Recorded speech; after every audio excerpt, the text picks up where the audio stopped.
আমি শুধু একবার চোখের দেখা দেখতে চাই, খুব ইচ্ছে করে। দেখো, একই পৃথিবীতে আমিও আছি, আমার জন্মদাত্রীও আছে, তাই এবার চোখের দেখা দেখতে চাই। উনি আমাকে ছেলে হিসেবে না মানলেও আমি তো ওকে মা বলেই মানি। আমি তোমায় কথা দিচ্ছি বিক্রম, আমি নিজেই তোমাকে সেখানে নিয়ে যাব। আর হ্যাঁ, আমার একটা অনুরোধ আছে, দেখো যদি রাখতে পারো। অনুরোধ?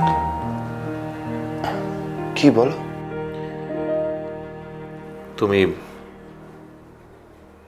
কমলিকাকে ছেড়ে যেও না। অনেকদিন বাদে কমলিকা যাকে মন থেকে ভালোবাসতে পেরেছে সে তুমি। আমরা মানি বা না মানি, বিয়ে একটা সামাজিক প্রতিষ্ঠান, আর যে কোনো সম্পর্ক বিয়ের মাধ্যমে হলে তাতে কোনো পরবর্তীকালে অসুবিধা হয় না, সেটা নিয়ে কোনো আলোচনা হয় না। দেখো, এতে তোমাদের সন্তানেরই ভবিষ্যৎটা ভালো হবে, তাকে কোনো বিড়ম্বনার মধ্যে পড়তে হবে না, তাকে নিয়ে কোনো প্রশ্ন উঠবে না সমাজে। তুমি কমলিকাকে বোঝাও। কমলিকাও কিন্তু বরাবরই বিয়ের প্রতি অবিশ্বাসী ছিল না। তুমি তাকে বুঝিয়ে বলো, রাজি করাও বিয়ে করতে। আমি এখন অন্য কিচ্ছু ভাবতে পারছি না, হচ্ছি ভাল লাগছে না আমার। ভাবার চেষ্টা করো বিক্রম, নিজের অতীতের জন্য বর্তমানটাকে উপেক্ষা করো না, আর নিজের ভবিষ্যৎকে অস্বীকার করো না।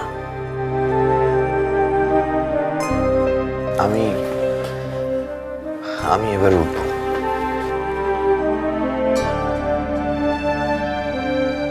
আমার কথাগুলো মনে রেখো বিক্রম, যে তোমার মাকে অপমান করেছিল এবং তোমার জন্মটাকে অন্ধকারে ঢেকে দেওয়ার চেষ্টা করেছিল, তাদের খুঁজে বার করো। যদি তারা এখনো বেঁচে থাকে তাহলে তাদের প্রাপ্য শাস্তি দাও, তাহলে তোমার মার প্রতি চরম অপমানের প্রতিশোধ নেওয়া হবে। ঠিক বলেছ তুমি, ঠিক। আমি কেন এগুলো ভাবিনি বলো তো? সত্যি তো, আমার মায়ের সন্তান হিসেবে আমার তো তার প্রতি কিছু ডিউটি আছে।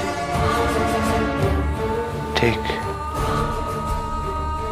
আমার মাকে যারা অপমান করেছে, যারা কষ্ট দিয়েছে, তাদের থেকে আমি বদলা নেবই অর্চি, নেব। তুমি শুধু আমায় একটু হেল্প করো, ব্যাস। একটু কেন, 100 ভাগ করব। তিনি তো শুধু তোমার মা নয়, আমার পিসিও বটে, আর আমার পিসির সম্মানের দায় আমারও আছে।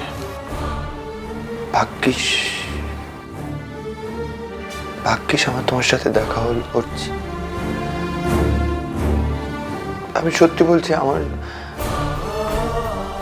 আমার জীবনটা কেমন একটা অন্ধকার টানেলের ভেতর হারিয়ে যাচ্ছিল। তুমি আমায় আলোটা দেখিয়েছো, আমি বেঁচে গেলাম। আমি কথা দিচ্ছি যে আমি তোমার এই কন্ট্রিবিউশন কোনোদিন ভুলব না, কোনোদিন ভুলব না।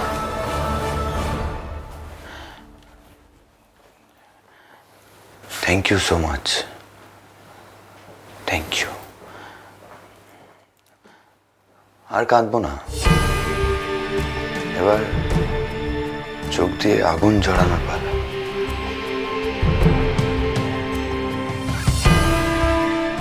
সাবধানে বাড়ি যেও।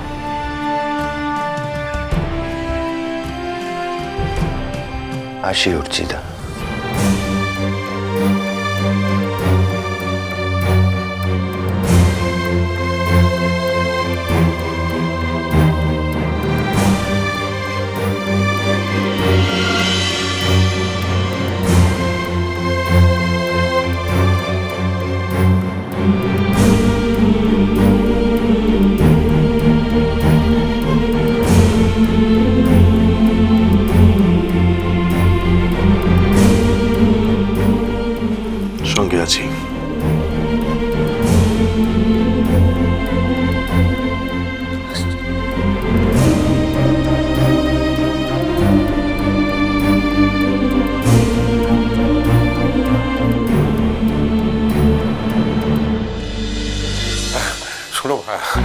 একটা বিশেষ প্রয়োজনে তোমায় ডেকেছি জানো।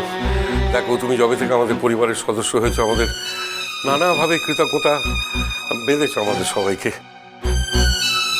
দেখো, আমাদের সংসারে এর আগে কোনো সমস্যা হয়নি তা তো নয়, অনেক রকম সমস্যা হয়েছে। যেমন এই ওর ছিল তো একটা গুরুতর সমস্যা হয়েছিল, কিন্তু সেটা ওরা নিজেদের মধ্যে মিটিয়ে নিতে পেরেছিল। কিন্তু এইবার আমাদের মেয়ে এরকম একটা ভ্রষ্টাচার করতে পারে, আমি তো ভাবতেই পারছি না ভাইয়া। এইটা ভাবা সত্যি একটু কষ্টকর। অবশ্য আমি এখনই কোনো সিদ্ধান্তে পৌঁছতে পারছি না, বাট স্টিল আপনাদের মুখে বিশেষ করে ওদের রিলেশন নিয়ে যে কথা শুনেছি, এখন যদি নীলু প্রবুদ্ধ নামে চারটে বাজে কথা বলে আমরা তো বিশ্বাস করতে পারবো না। কেন জানো? আমরা তো ওকে দেখেছি, এত বছর ধরে দেখেছি। ওরকম ছেলে হয় না। কেউ যদি এক গলা গঙ্গা জলে দাঁড়িয়েও আমাকে বলে যে প্রবুদ্ধ এই করেছে সেই করেছে, অন্তত আমি তো বিশ্বাস করতে পারবো না তমজিৎ। এতে কি সমস্যা এলো বলতো নতুন ঠাকুর আমাদের বাড়িতে? নীলুকে নিয়ে এমন একটা সমস্যা এ তো আমরা কল্পনাও করতে পারি না। না না, কেউ ওকে কিছু বোঝাচ্ছে, ও কারো পাল্লায় পড়েছে দিদি ভাই। পাল্লায় পড়েছে মানে? কিসের পাল্লা? ও কি কচি মেয়ে নাকি যে যা বুঝাবে ও তাই বুঝবে? শোনো মেজবাবু, আমার কি ইচ্ছে হচ্ছে জানো, যে ওকে চাপকে প্রবুদ্ধর কাছে দিল্লিতে পাঠিয়ে দিই। না না প্লিজ দাদা, এইভাবে উত্তেজিত হয়ে কোনো ডিসিশন নেবেন না। এই হঠকারী সিদ্ধান্তে অনেক রকম ভুল হয়ে যাবে, সিচুয়েশন হাতের বাইরে চলে যাবে এবং কিচ্ছু করা যাবে না। বরং ট্যাক্টফুলি যদি ব্যাপারটা হ্যান্ডেল করা যায় দেখুন। আরে তমজিৎ, কি ট্যাক্টফুলি হ্যান্ডেল করবো তুমি বলো তো আমাকে? ট্যাক্টফুলি হ্যান্ডেল করতে বলছো? আমার মেয়ে, তার এত বড় সাহস যে সে তার নিজের স্বামীকে ছেড়ে একটা ছোড়ার পাল্লায় পড়ে তার নিজের সংসারটা ভেঙে ফেলবে। আর ও তো একটা বাচ্চার মা, ও বাচ্চাটার কথা একবার ভাববে না? না, আমি কিন্তু এখানে প্রবুদ্ধকেও দোষ দেব দিদি ভাই। কিসের প্রবুদ্ধর দোষ? প্রবুদ্ধর কোনো দোষ নেই। না, নীলু যখন চাকরি করবে বলে দিল্লি থেকে কলকাতায় চলে এলো, আর তাতে যদি প্রবুদ্ধর মত ছিলই না, তাহলে তখনই তো প্রবুদ্ধ আমাদের ফোন করে ব্যাপারটা জানাতে পারতো। আমরা পত্রপাঠ নীলুকে আবার দিল্লি ফেরত পাঠাতাম। দেখো মেজবৌমা, প্রবুদ্ধ একজন ভদ্রলোক, আর ভদ্রলোক হওয়াটা তার দোষের নয়, কিন্তু তাই বলে তার ভদ্রতার সুযোগ তো কেউ নিতে পারে না। কিন্তু আমি অবাক হয়ে যাচ্ছি যে আমার নীলুর মতন একটা মেয়ে এমন একটা কাজ করতে পারলো।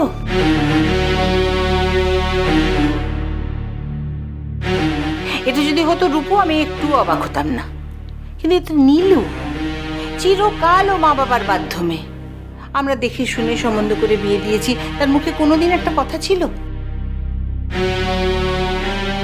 সেই তো, যখন সময় ছিল তখন ওর নামে কোনো কথা শুনতে হয়নি, আর এখন এই সময়ে এসে আমার তো অবাক লাগছিল। কাল নীলু যখন কথা বলছিল না, আমার মনে হচ্ছিল নীলু নয়, ওটা অন্য কেউ নীলুর মুখে কথা বলছে। ভাগ্যিস কাল সে সময় দাদা ছিলেন না, থাকলে যে কি কাণ্ডই না হতো। আমি যদি কাল থাকতাম না, তাহলে ওকে আস্ত রাখতাম না, একবারে মেরেই ফেলতাম। আমার বাড়ির ছেলেমেয়েরা কোনোদিন কোনো বেচাল করেনি, তাই তাদের আমাকে শাসন করতে হয়নি। কিন্তু আর যদি কাউকে শাসন করতে হয়, তাহলে আমার মতো কঠোর বাপ কিন্তু আর কেউ হবে না।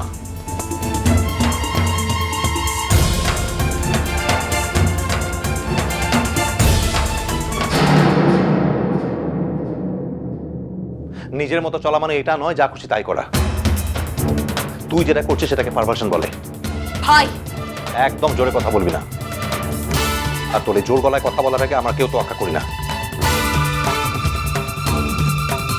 বলে যাস না তুই একটা সভ্য সমাজে বাস করিস।